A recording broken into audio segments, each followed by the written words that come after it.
Hey, welcome back to the Dive Plan. I'm your guide, Jim. Today we're diving at Point Defiance Marina in Tacoma, Washington. We've got Penny the dive dog here with us. Say hi, Penny. We'll be doing 2 bottle dives today. Bottle diving is one of the interesting things you can do as a scuba diver, because bottles are one of the things that last longest underwater. So a bottle that was thrown underwater 250 years ago could still be just as good today as it was then if it was covered in sand and left underwater. There's very little the ocean will do to bottles. Interesting fact time. So before the state of Washington created its own state ferry system, there was a privately owned ferry system called the Mosquito Fleet. And the reason it was called the Mosquito Fleet is because there were so many hundreds of privately owned small to medium to large ferries that went from mainland to island to island to mainland to island to mainland to island all over this region, that people said, looking out over the waters, it was like watching mosquitoes flit about from island to island. And so all of those private boats started being called the Mosquito Fleet. Well, what they would do back then was the Mosquito Fleet would land, the boat would land, the passengers would disembark, new passengers would get on, and as they left their dock or pier, they get a couple hundred feet away from shore, and they would dump all the trash that they had collected so far overboard. Because back then, they figured if it's in the ocean, it disappeared, it's gone forever. Well, the only thing still remaining from all those things that got dumped in the water back then, because plastics weren't a thing in the 18 to early 1900s, is glass. Everything else got disintegrated or sent deeper into the ocean. So glass is pretty much all that's left. And so that's why anywhere there was a Mosquito Fleet landing spot, like here, there is bound to be a bottle field, like here. There's also a bottle field on this side, because this is Anthony's restaurant, and this has been in business for decades. And over those decades, many glasses have blown or been thrown off of their seaside dining area. So there are tons of glass cups, plates down there, bowls, teacups, all kinds of things like that. As a matter of fact, most of the glassware in my shelves at home comes from bottle diving near restaurants like this, because all you have to do is put them in muriatic acid and water for a few hours, and you scrub them, and they're as good as new. It's a really easy and inexpensive way to grow your glass collection. Anyhow, so we'll do 2 dives today. One to the deeper side, where the older bottles usually are, and one to the shallower side, where the restaurant type bottles, glasses, plates, and bowls are. And we'll see what we find. I'm bringing my camera along with me to see if we can get some good underwater videos of some maybe nudibranchs and fish and crabs, etc. And a lot of times when I'm here bottle diving, seals show up, because there's a fish hatchery or collection nearby. So the seals love to hang out here, and a lot of times they'll play with us divers. So we'll see how that goes. Anyway, like I said, 2 dives, that's the plan. I'm gonna go make it happen.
Dear viewers, I am well aware that this video is awful.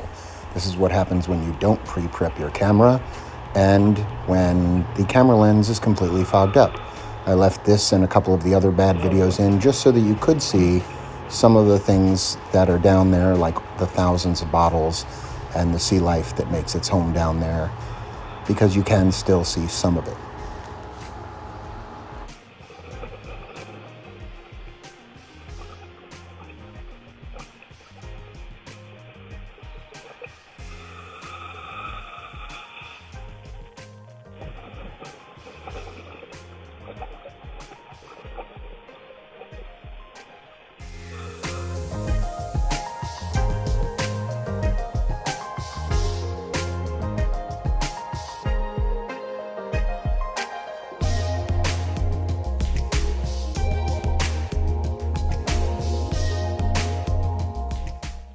This is one of the least fun parts of bottle diving, getting all the old muck out of the bottles.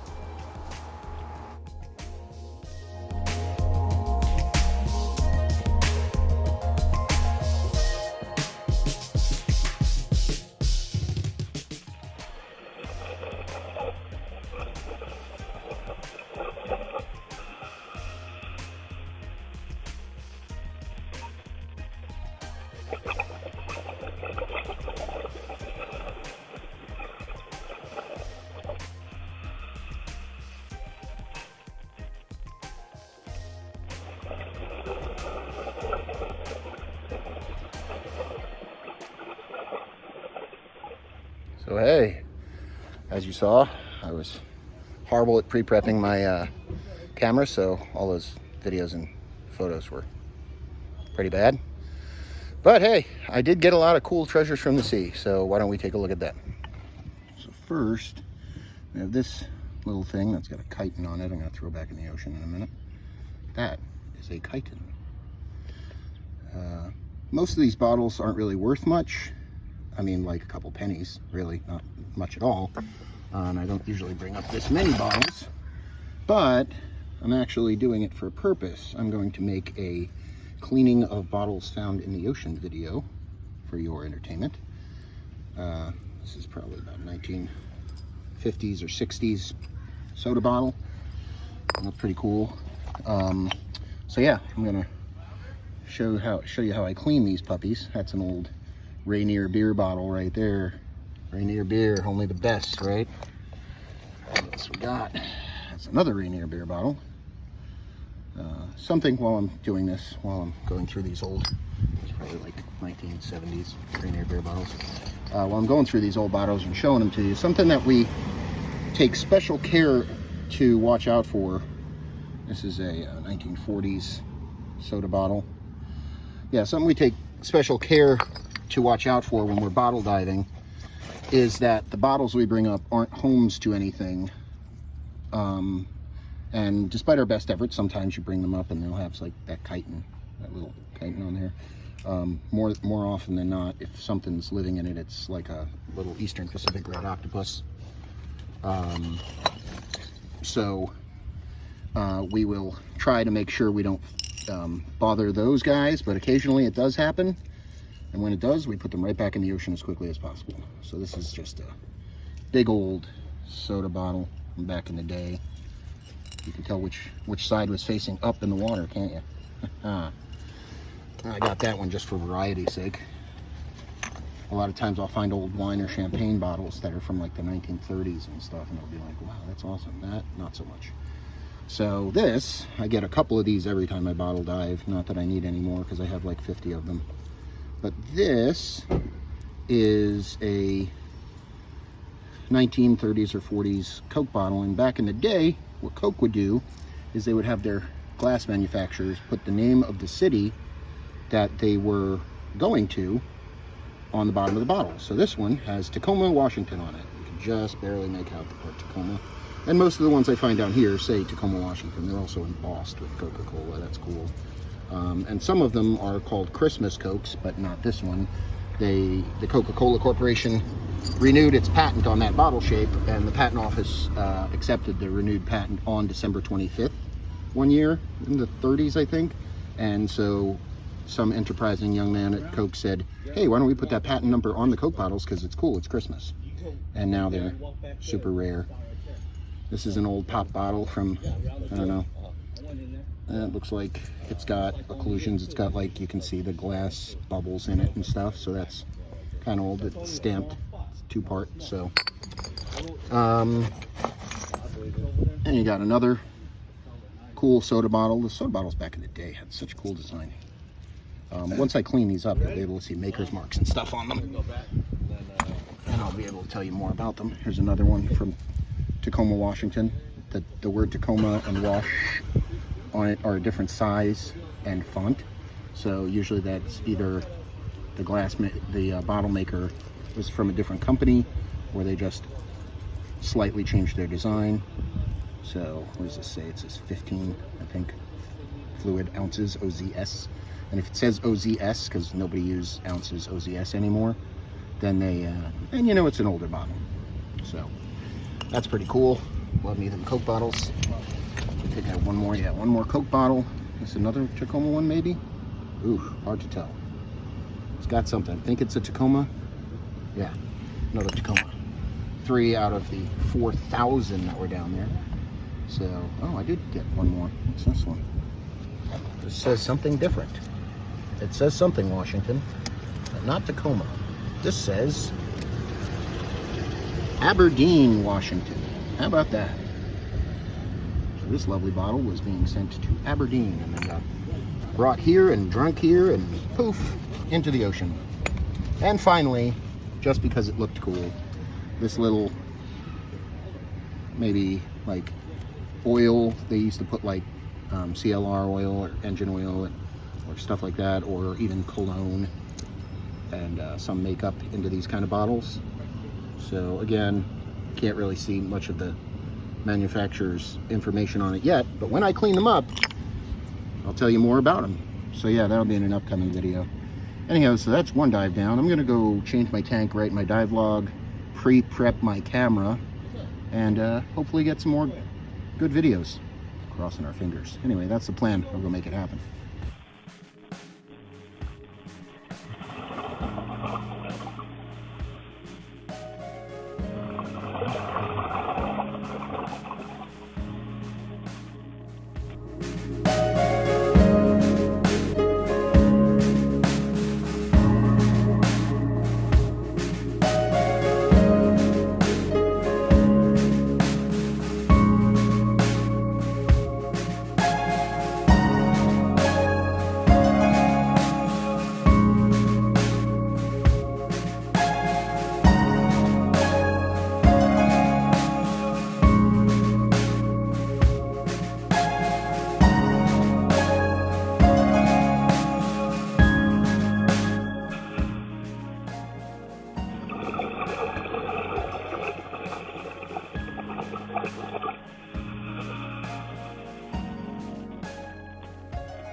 coon-striped shrimp feasting on the remains of an egg yolk jellyfish.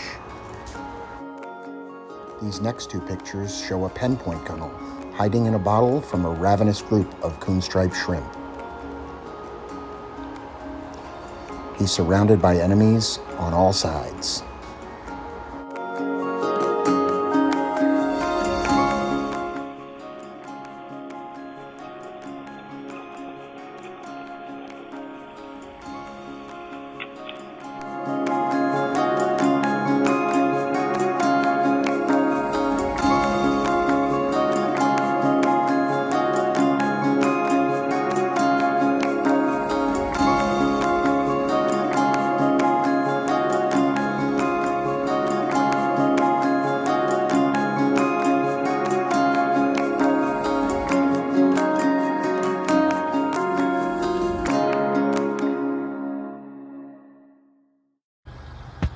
Hey, all done with the second dive. Had to get my gear off because I was melting. It's 81 degrees out right now here in beautiful Point Defiance, Tacoma. So, we got Penny the dive dog here, ready to look at the treasures we got this time. As you probably noticed from the underwater pictures and video, I ran into a good friend. That's right, that GPO. Beautiful, huge GPO in that piling underwater. It's hard to tell the size from the video, but her crown was probably about the size of a beach ball if she would have come out of that big old piling down there. So pretty huge GPO. It's pretty awesome. Anyway, so I got sidetracked and took lots of pictures of critters, but I still did bring up a couple of bottles. So, and one of them, of course, as I said earlier in this video, we try not to bring up critters with us, and I thought that the one bottle, the Coke bottle, had nothing in it but muck. It turned out I was wrong. There was a baby Giant Pacific Octopus in it. So you saw that too. And now we're going to look at the bottles. All right, let's do this. So this is just a really cool, big old, probably wine bottle or some sort, something like that. It's got a really cool like embossing logo spot there. Probably had a label on that. So that was pretty awesome. I like that. This big old one, the only reason I got this out of the ocean is because it is a twin to the other big old one that I got on the first dive. And it is exceedingly rare to find these big old bottles in pairs. So what I like to do when I find pairs of them is clean them off and then give them to someone as like place settings. A lot of people use them in their weddings or formal proceedings to put flowers in, and then they can say, yeah, this is a 50 or 75-year-old bottle that a friend of mine got from the ocean, and here you go. So a pair of them would be really cool. I also sell them sometimes to people who ask. I don't usually sell them, but occasionally, instead of giving them away, I sell them to random strangers. This bottle is really interesting to me because it still has the cork on it. I have no idea what this gray matter inside it was. It was all flat gray matter when I picked it up originally. And if I leave it long enough, I'm sure all the gray stuff will sink to the bottom. It isn't enough gray stuff for it to be someone's ashes, as was suggested to me by a passerby. People's ashes are a lot more than what would fill this jar, and it didn't even come close to filling the jar. As a matter of fact, the gray stuff only was like a small layer, and the rest was clear liquid. So I don't know what that is. Somebody's like agave tequila or something that they were going to drink and then dropped in the ocean. And then I found this beautiful butter knife. Yes, a butter knife. When you're fishing for the elusive butterfish, you better bring your butter knife. I also found a DeWalt battery for a drill that I already threw away, and a Coke bottle that said Tacoma Wash on the bottom that I gave to a guy visiting with his family from Utah who says he comes out here, he's trying to come out here once a year and might actually come and learn how to scuba dive next time he comes out, which would be awesome. If you're watching this video, I got you, man.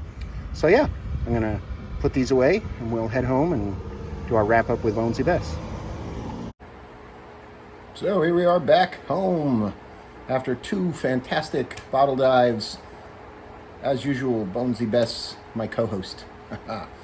Yeah, you saw all the bottles, and picture that one octo that crawled out of the Coke bottle. He got back in the water, by the way, after a little 2-year-old girl and her dad, who were right there near the beach, got to check out the octo, and she tentatively, very gently touched the octo for the first time, and I'm pretty sure she's hooked on the ocean forever now. So that was really cool. Yeah. So as I said earlier, earlier in the video, I picked up that many bottles, not because I usually do, but because I'm going to be making a bottle cleaning video coming up here this week. So look out for that.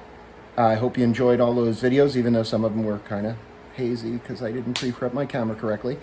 And that beautiful GPO and the huge fallen piling, that was awesome. And yeah, thanks for watching, and until next time, fins up, dive safe.